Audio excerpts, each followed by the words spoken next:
Lee Ji-hun's eyes felt gritty from too many hours at his desk. The office of the Korean Astronomy and Space Science Institute was quiet, lit only by the soft blue glow of monitor banks. On his main screen, lines of data about asteroid mineral densities scrolled slowly. It was dull, normal work. His friend, Kim Tae-shik, yawned loudly from the next station. "I think the coffee machine is broken again. Or maybe it's just given up. Like me." "Just drink the tea," Ji-hun said without looking up.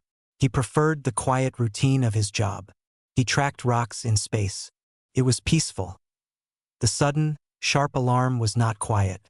It was a high-pitched ping that cut through the room, followed by a deeper, resonant chime that vibrated in Ji-hun's chest. Every screen in the office went dark for a single, terrifying second. "Power surge?" Tae-shik asked, sitting up straight. Before Ji-hun could answer, the screens flashed back to life, but the asteroid data was gone. Replacing it on every monitor in the room, on every public screen in the building, on every device connected to a network on the planet, was a single, clear signal. The image was stunningly sharp. It showed a sky with two small orange suns. The landscape was rocky and red. In the foreground were low, domed buildings. Human buildings. A colony flag, its details blurred by wind, flapped on a pole. It was unmistakably a human settlement. A voice began to speak. It was calm, smooth, and completely alien. It did not speak in Korean or English or any human language, but a meaning was implanted directly into the mind of the listener through some advanced technology. Observation log, species designation, Homo sapiens, projected threat level, high. Exhibit A, colony world, designation, Tellus Minor. Park Soo-min, their senior analyst, walked over slowly, her mug of tea forgotten in her hand. "What is this? Some kind of film?" On screen, the view shifted. It zoomed in with impossible clarity. People were walking between the domes. A man was repairing a solar panel. Two children were chasing a small, six-legged animal. They were laughing. The alien narration continued, cold and factual. "Note the persistent pack-bonding behavior. Note the rapid environmental manipulation. The species displays rudimentary tool use and a high reproductive rate. Predictive models suggest a 97% probability of violent expansion within 5 galactic standard cycles." "This isn't a film," Ji-hun whispered, a cold knot forming in his stomach. "The signal source. It's not from here. It's not from anywhere we know." The scene on the screen changed again. New shapes entered the frame from above. They were sleek, organic-looking vessels, like seeds or teeth, descending silently. They made no sound, but the people below stopped and looked up. The children stopped running. Containment is deemed improbable. Cleanse protocol is authorized. This broadcast serves as an educational resource for the Zark Collective. The first beam of light was a vivid purple. It touched the man fixing the solar panel. There was no explosion. He simply came apart. His body dissolved into a cloud of ash and vapor that drifted away on the wind. The screen did not look away. It held the shot that a scream started from one of the children. A raw sound of pure terror that the audio picked up perfectly. It was cut short by another purple beam. Ji-hun stopped breathing. Next to him, Tae-shik made a small, choking sound. Soo-min's mug dropped from her fingers and shattered on the floor, but no one moved to clean it up. No one could move. The broadcast did not cut away. It was a clinical, horrifying documentary. The Zark vessels moved methodically. The purple beams swept across the settlement. People ran. They hid. They held each other. It made no difference. The beams found them all. The narration continued, pointing out how humans reacted to fear, how they tried to protect their young, how their bodies shut down when damaged. It was a live dissection of 10 million lives. The view changed to show a wider shot. The beams were coming from larger ships in orbit now, painting the entire continent with that terrible purple light. Cities of domes vanished into swirling dust. Rivers boiled away. The two orange suns shone through the growing haze of what had been a world. It went on for an hour. The entire, meticulous process. 10 million souls. Live. Finally, the image faded to a plain, gray background. The alien voice returned, its tone unchanged. Conclusion. The species exhibits predictable fear responses and minimal strategic cohesion under systemic cleansing. Threat is neutralized. Remember the principle: observe, contain, or cleanse. The broadcast ended. The screens in the office went black, then flickered back to their normal displays. Asteroid densities. Solar wind charts. All of it meaningless now. The room was silent. The only sound was the faint hum of the computers and Taeshik's ragged, uneven breathing. Sumin was staring at the shards of her mug on the floor, her face pale. Jihan slowly turned his head to look out the large office window. The city of Taejun stretched out below, bathed in the afternoon light. Cars moved. People walked. Life was normal. But it wasn't. He could still see the purple light. He could still hear the cut-off scream of the child. He looked at his friends. No one spoke. There were no words for what they had just witnessed. This was not an act of war. It was a lesson, a demonstration, and it had been delivered to the entire Earth. The silence in the room was not peaceful anymore. It was thick and heavy and full of a new kind of sound. It was the sound of a world holding its breath, waiting to see what it would do next. Jihan knew, in that moment, that the quiet life he loved was over. Something else had begun. The silence in the world lasted 3 days. There were no declarations of war on the news. No leaders gave fiery speeches. The public channels showed memorials, quiet gatherings, and then a strange, uniform calm settled over everything. It was the quiet of a deep breath held before a leap. Inside a secure bunker complex deep under Mount Jiryong, the air was different. It buzzed with a low, urgent energy. Captain Kong Unesio stood before a bank of holographic star maps, her face lit by their soft blue glow. She was not a soldier who shouted. She was quiet, her movements precise, and her eyes missed nothing. She had been pulled from a routine patrol near Mars. "The public calls for justice?" General Park said from the head of the table. His voice was gravelly, worn thin. "What they will get if we succeed is vengeance. They do not need to know the difference. Your mission is not to fight a battle. It is to find a target." Unesio nodded once. She understood. The Zark had made a mistake. They had broadcast their crime, and in that signal was a trail. It was a faint, almost impossible trail of quantum noise and hyperwave residue. But it was there. Her ship, the Haiti, was a scout. Its job was to listen and to hide. "We have deployed the buoys," said Choi Ji-woo, her navigator. She was young, with sharp eyes that were now permanently hard. She pointed to the star map. Tiny points of light, representing stealth buoys, flickered in a rough sphere around the solar system. "They are listening for echoes, for the path the signal took home." It was a fisherman's tactic.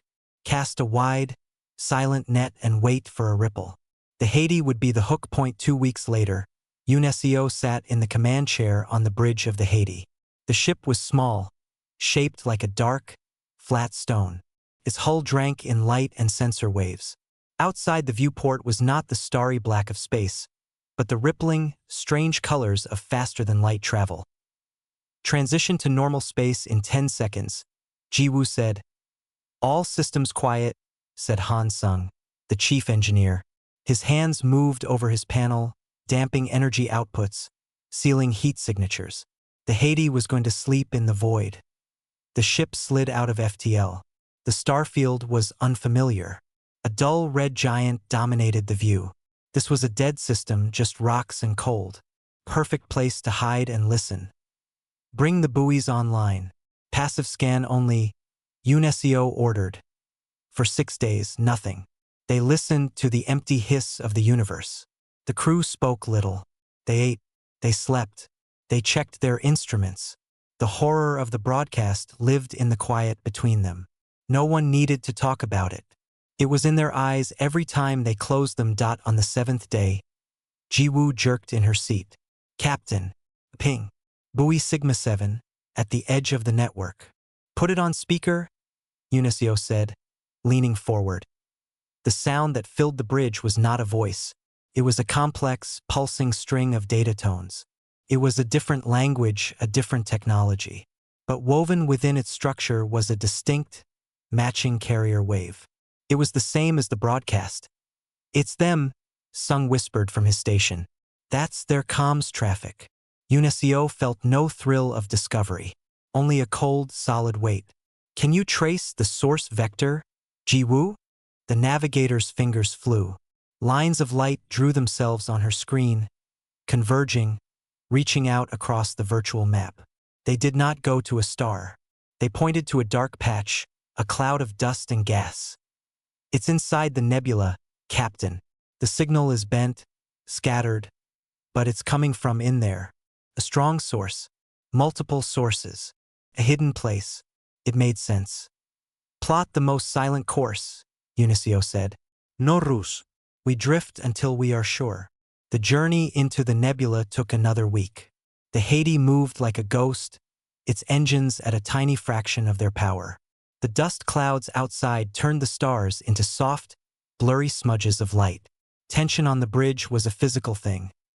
Then, the sensors began to paint a picture. At first, it was just shape. A world, slightly larger than Earth. Its atmosphere was a swirl of greens and yellows from the nebula's reflected light. Then, as they crept closer, details emerged. There were no city lights as humans knew them. Instead, the planet's surface was covered in a soft, pulsing, bioluminescent glow. Vast, root-like structures, visible from orbit, spread across continents. They throbbed with a slow, steady light. Organic spires rose from the glow, not built, but grown. "No orbital defenses," Jiwoo noted, her voice confused. "No fleet, no satellites. Just that." "They never thought anyone would find them," Sung said. "They thought they were teachers, not targets." Unicio stared at the planet Zark Prime. It was not a fortress. It was a hive. The evidence was clear. The structures were all connected, part of one giant system. The Zark were not individuals as humans understood. They were part of that planet. The ships they used, the tools, they were grown from it. The broadcast had come from a place that thought itself a lecturer in a safe theater. She opened a secure channel, tight-beamed back towards the listening buoys, a whisper along the path home. The message was short, only coordinates, and one added line of text, compiled from the weeks of sensor scans and biological analysis provided by scientists like Dr. Song on Earth. Target confirmed. Life form is neural hive. Consciousness is planetary, not individual. The network is the species. She sent it. The Haiti began its slow, careful retreat back into the dust clouds. Their job was done. They had found the heart dot on the bridge. No one celebrated. Jiwoo looked at the fading image of the glowing world. "They killed 10 million of us," she said, not with anger, but with a terrible clarity. "And they did it to teach a lesson." Unicio kept her eyes on the viewport, now filling with obscuring dust.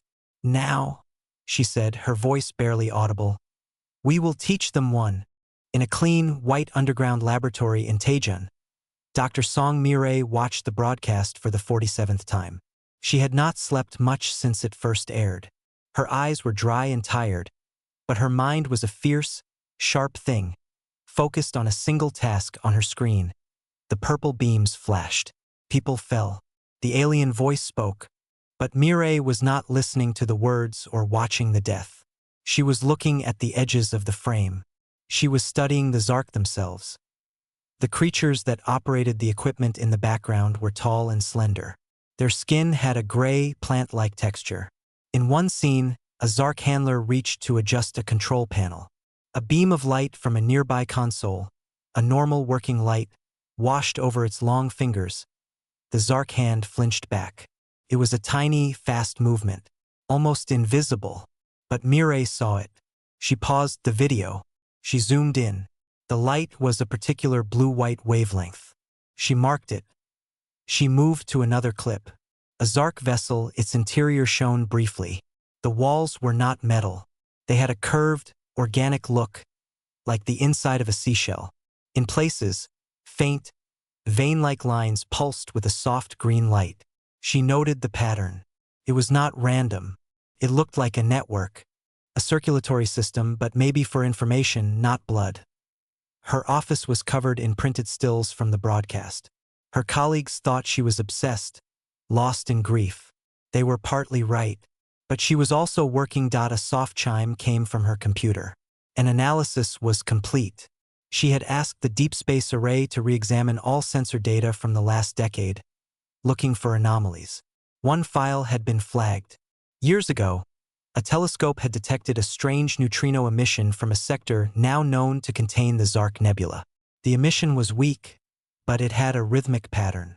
A pulse, like a heartbeat. Mireille looked from the heartbeat on her screen to the still image of the Zark vessel's pulsing veins. She looked at the note about the flinch from the blue-white light. A hive species, UNESCO's report had said. Consciousness is planetary. The pieces, slow and cold, clicked together in her mind. It was not a weapon idea. It was an understanding. She stood up so quickly her chair rolled back and hit the wall. She gathered her tablets and prints and walked quickly down the sterile hallway. She did not run. Running would attract attention. Her heart, however, was pounding. She entered a secure briefing room where a few military officials and scientists sat. General Park was there, looking at a star chart. He glanced at her. Dr. Song, do you have something? I believe I understand their weakness, Mireille said. Her voice was quiet but clear. She did not say, I have a weapon. She placed her tablet on the table and brought up her images. Look here, she said, pointing to the flinching hand. They are photosensitive to specific spectra. Their technology is grown, not built. It is all part of one biological system. She switched to the neutrino pulse. And this is the system's rhythm. It is not coming from a city or a ship. It is coming from the planet itself. A low, steady pulse. A neural frequency.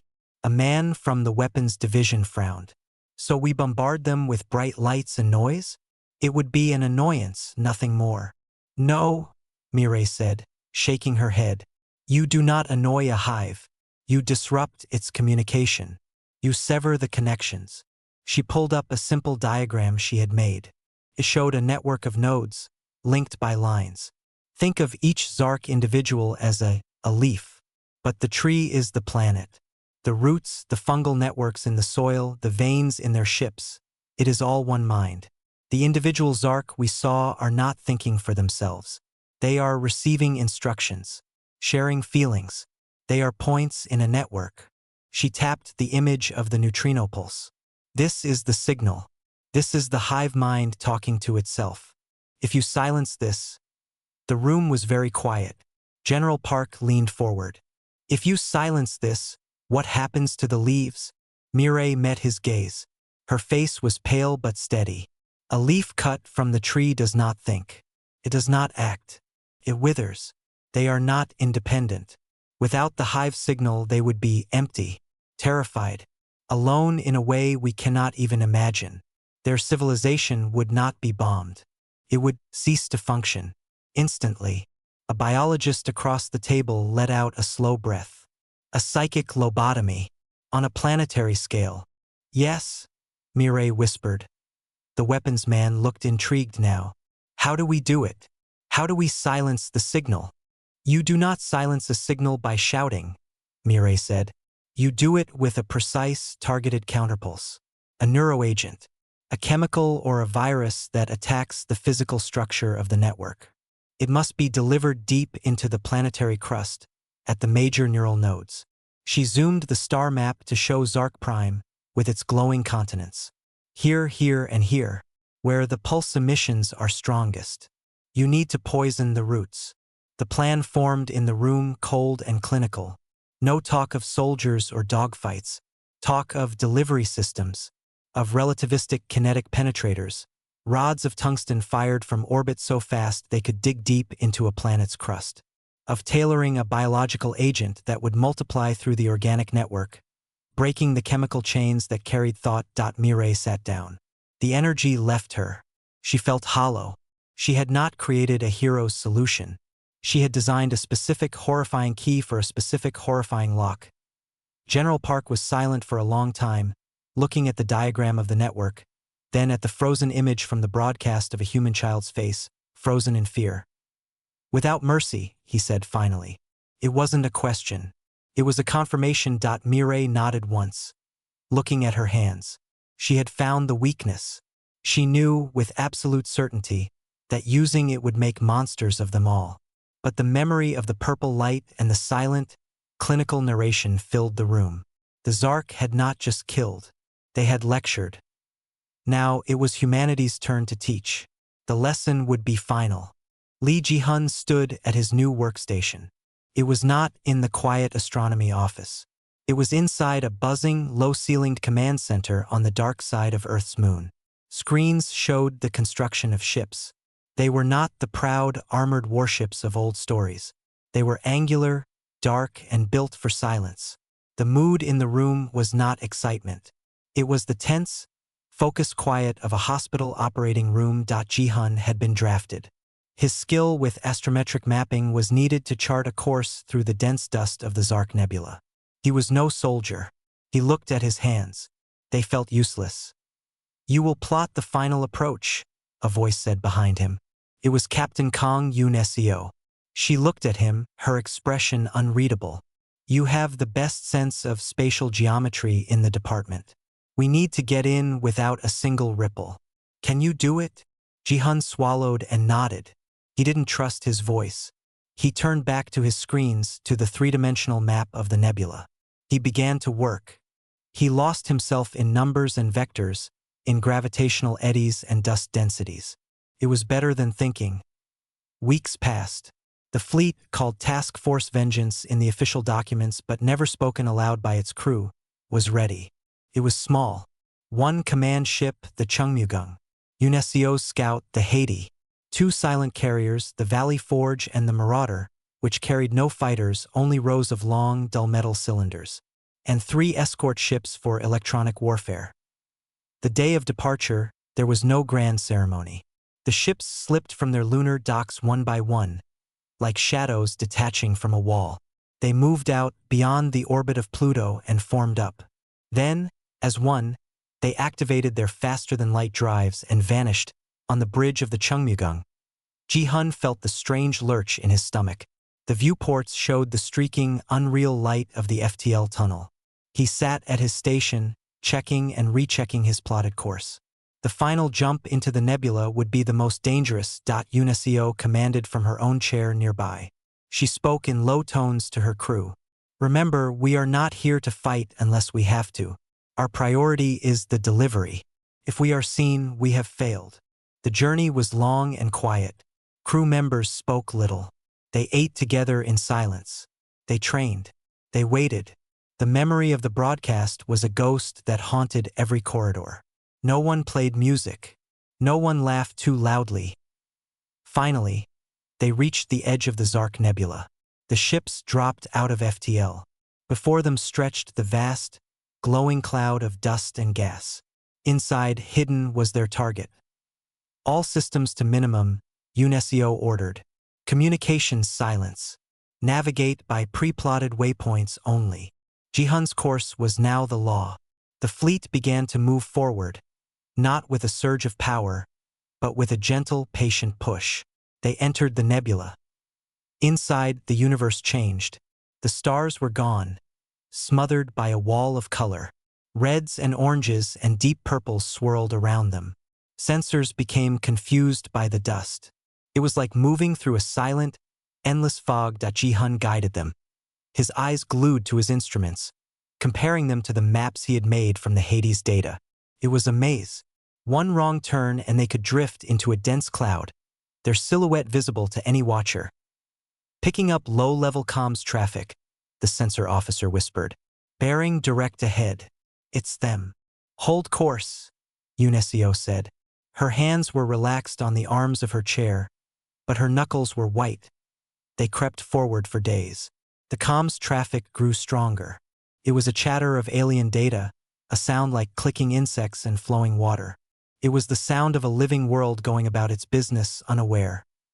Then, they saw it, A shape began to form in the mist ahead.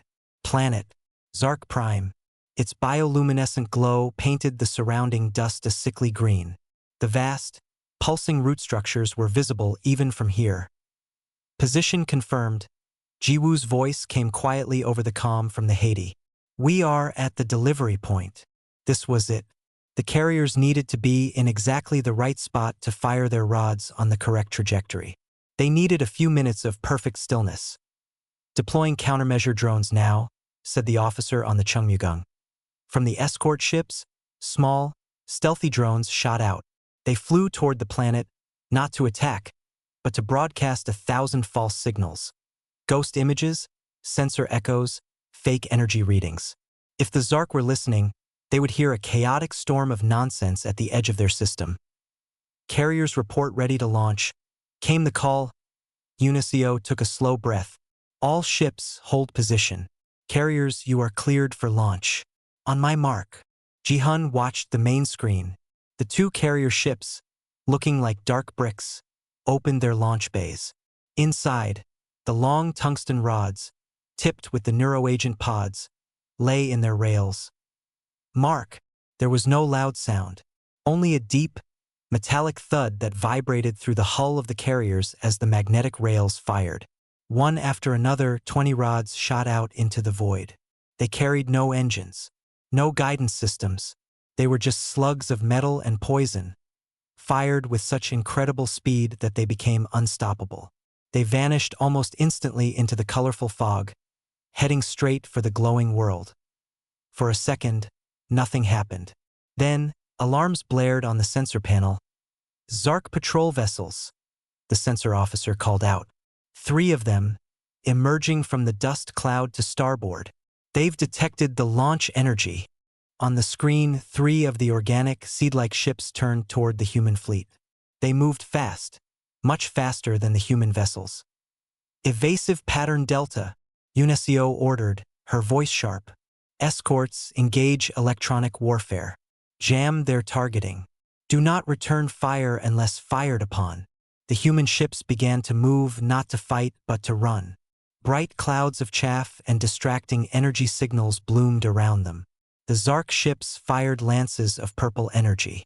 They seared through the chaff clouds, missing the human ships by kilometers. Ji-hun clung to his console as the Chungmyung banked hard. He saw a purple beam slice through the space where their wingtip had been. His heart hammered against his ribs. This was not a battle. It was a desperate, silent hide and seek. The rods will impact in 90 seconds, Ji-woo reported, her voice tense.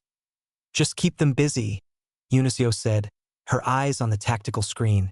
The Zark ships were confused by the electronic noise, firing at ghosts. But they were closing in. They just needed a little more time. The bridge of the Chungmyung was a silent place of sharp movements and tense breaths. Captain Unisio watched the tactical screen. The 3 Zark ships were like angry wasps, darting through the clouds of electronic noise her escorts were creating. They are trying to get a clean sensor lock, the weapons officer said. Their firing patterns are becoming more focused. Keep weaving, Unisio ordered. The carriers are vulnerable. Their job is done. We just need to cover them. On the main screen, a timer ticked down. Impact in 60 seconds. The tungsten rods were now invisible, moving faster than any missile. Deep in the planet's gravity well point, one of the Zark ships broke through a chaff cloud. It had a clear line of sight to the Valley Forge, which was slower and bulkier than the other vessels. A purple beam lanced out. It did not hit the carrier.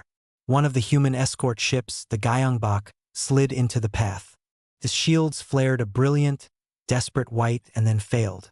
The beam tore into its hull, ripping open compartments that spat air and debris into the void. The Gyeongbok is hit. They're losing power, the comms officer shouted. Order them to fall back. Emergency thrust only, Unisio said, her voice like stone. She did not look away from the timer. 45 seconds. A life for seconds. The damaged ship drifted away, dark and silent. The Zark ship, perhaps satisfied, turned its attention back to the main fleet. The sacrifice had bought a moment. Impact in 30 seconds, Jiwoo's voice came from the Haiti. On the planet below, nothing seemed to change. The soft, pulsing glow continued. The Zark ships attacking them showed no sign of distress. They were leaves, Mireille had said. They would not feel the axe cutting the trunk until it was too late. All ships, prepare for transition to FTL on my mark, Unisio said. Plot courses for separate rally points. No straight lines home. 20 seconds. The lead Zark ship fired again. The beam grazed the side of the Chungmyugung. The ship shuddered. Alarms blared as a section of the outer hull was vaporized. Lights flickered. Li Jihun was thrown against his console. A sharp pain blooming in his side point 10 seconds. Brace for sensor flash. Unisio called dot on the surface of Zark Prime. At 20 precise points across its glowing continents, the end began. It did not look like much from space. There were no giant fireballs, no nuclear blooms. Instead, each impact site threw up a colossal geyser of rock, soil, and superheated steam. They were like 20 silent volcanoes erupting at once. The rods, traveling at a fraction of the speed of light, punched deep into the planetary crust, through layers of rock and into the vast, interconnected network of fungal roots and neural tissue that was the true mind of the Zark. The containment vessels on the rods shattered. Dr. Song Mireille's neuroagent, a tailored, voracious chemical, was released into the heart of the hive. For a long second, nothing happened. Then, the planet's gentle, rhythmic pulse of light stuttered. It was a subtle thing like a skipping heartbeat. One continent's glow flickered. Then another dot on the bridge. The Zark ships suddenly stopped their attack. They hung in space, motionless. Then they began to drift. Not with purpose, but like leaves falling from a tree. One turned slowly and sailed right into the path of a small, tumbling piece of debris from the Gyeongbok. It crumpled without any attempt to evade. The network is down, Jiwoo whispered over the comm, her voice full of a strange, hollow awe. Unisio watched. The planet's bioluminescence was now a chaotic mess. Lights flared brightly in one area, then went completely dark in another. It was a brain having a seizure on a planetary scale. All ships, Unisio said, her command breaking the silence. Jump now. Go to FTL. Get out of here. The human ships powered up their drives. The familiar streaking light enveloped the Chungmyugung. The last thing Jihun saw on the main screen was Zark Prime. It was no longer a softly glowing orb. It was a dark ball with frantic, dying lights sparking across its surface, like the last synapses firing in a crushed skull. Then, the FTL tunnel took them, and it was gone. In the quiet that followed the jump, the bridge crew sat in their seats. No one spoke. The alarms had been silenced. The only sound was the low hum of the ship's systems.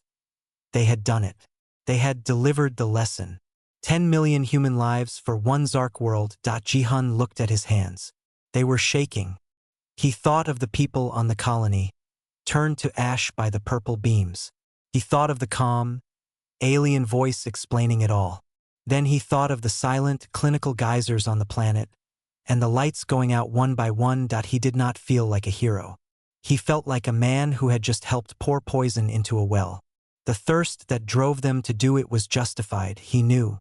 But the water was now forever tainted. Captain Unisio did not look at her crew. She stared straight ahead at the streaking light of the FTL tunnel. Her face showed no victory, no relief. It showed only the grim, heavy acceptance of a necessary, terrible task. The job was done. The teaching was over.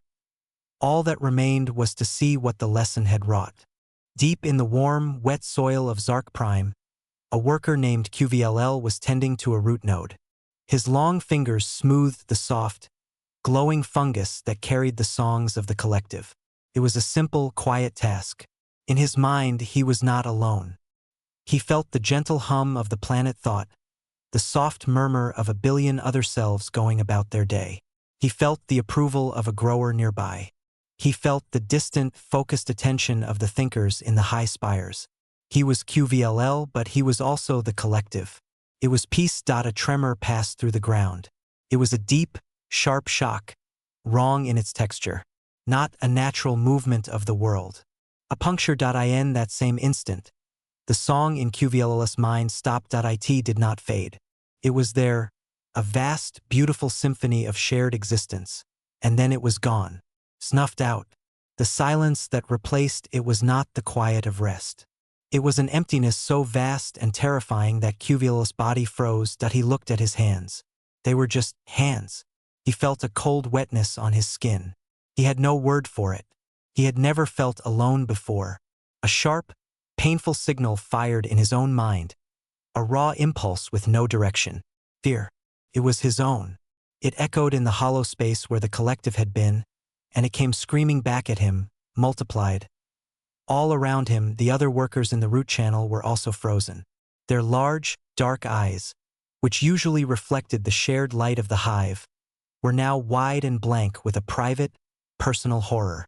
One of them let out a clicking sound, a distress signal meant to be soothed by the hive. No answer came. The click died in the thick air. Then, the panic began. It was not coordinated. There was no plan. Each Zark was an island, drowning in sensations they had never processed alone. The soft glow of the fungi, once comforting, now felt like a sickly, alien light. The scent of the rich soil was suddenly overwhelming. Choking. A worker near QVL stumbled and thrashed, hitting the wall of the channel. Another began to scrape at its own head, trying to silence the terrifying noise of its own singular thoughts. QVL tried to move. His legs would not obey. The instruction to walk was not coming. He had to think it for himself. The concept was agony. He managed to turn and crawl, not knowing where to go. The high spires? The thinkers would know. The thinkers would fix the song. He crawled out of the channel and into an open growth field. The sight that met him was chaos. Zark were moving everywhere, but with no purpose. Some ran into each other and fell, lying still, overwhelmed. Others were making awful, broken sounds.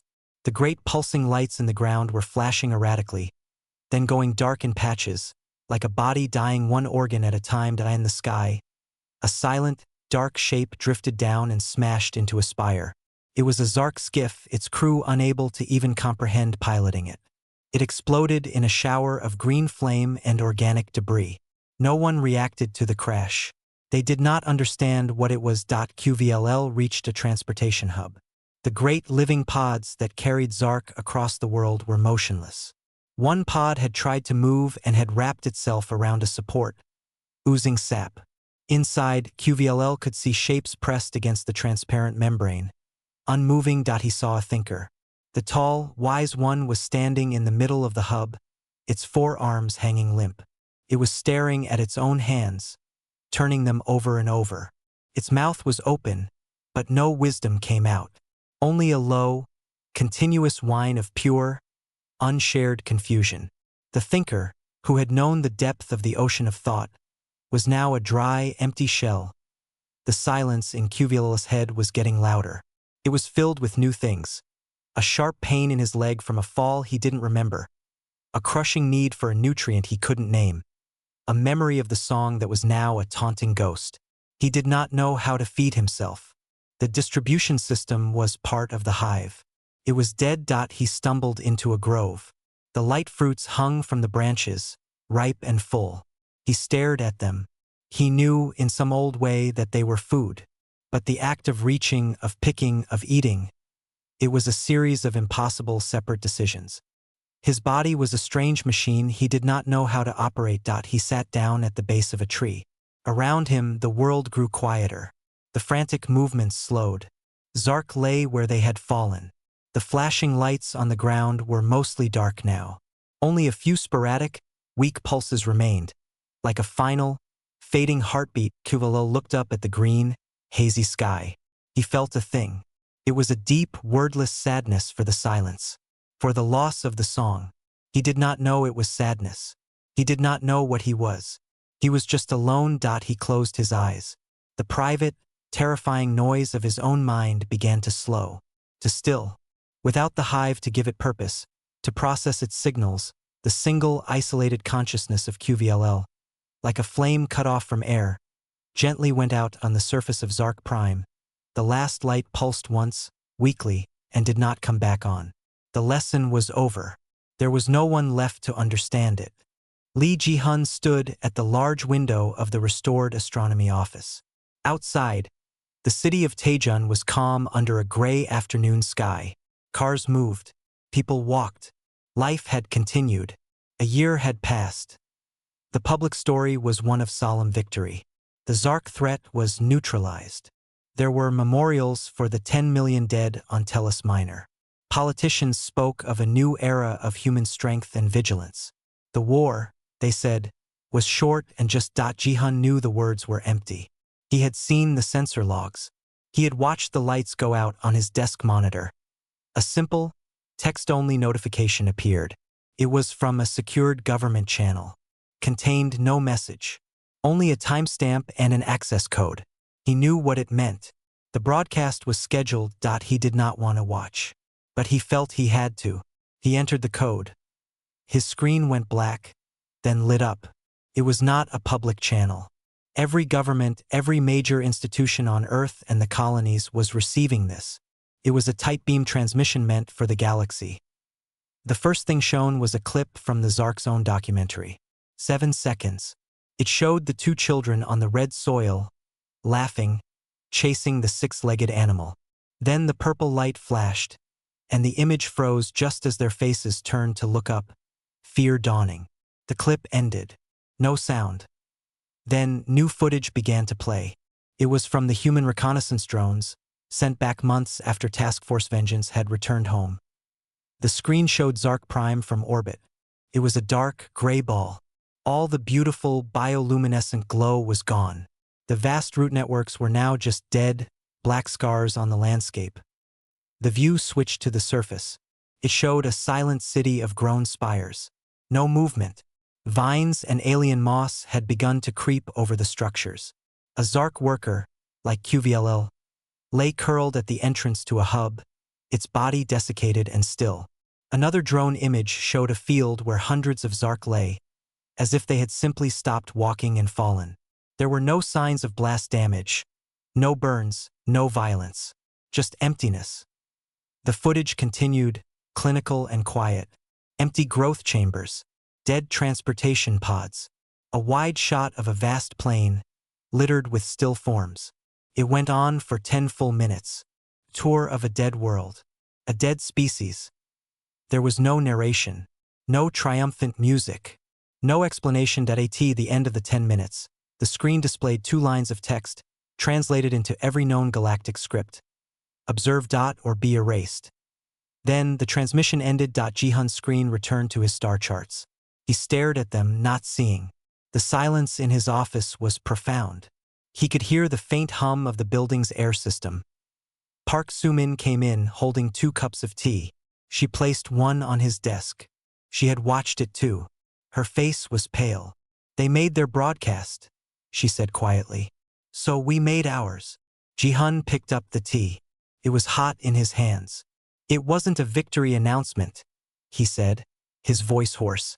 It was a warning to everyone else out there. Soo-min nodded, looking out the window. What do we call that? What we did. Ji-hun thought of the hollow feeling on the bridge after the jump. He thought of Dr. Song's tired, sad eyes. He thought of Captain Yunesio's stone-faced silence. He thought of the Zark worker, QVL, sitting alone under a tree, dying of loneliness. We don't call it anything, Ji-hun said finally. We just live with it, and we make sure no one ever makes us do it again. He took a sip of tea. Tasted like nothing. The galaxy had seen humanity's rage. They had not seen heroes or liberators. They had seen a species that, when pushed to the brink, would not fight with fire and fury, but with the cold, precise application of absolute extinction.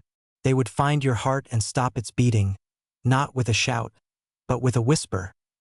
The title of the story was now a fact. They slaughtered 10 million humans live. Earth eradicated their species without mercy. It was not a boast. It was an epitaph for the Zark, and for the part of humanity that believed some lines could not be crossed. Ji-hun turned back to his star charts. The work of mapping the quiet, empty heavens went on. But the quiet was different now. It was no longer peaceful.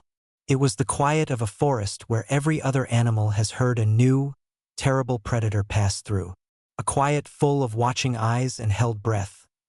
Humanity had become the reapers, not by choice but by consequence, and they would have to walk, forever, in the shadow of what they had proven they could do. The tea cooled in his cup. The gray sky outside promised neither rain nor sun. It just was. And so were they,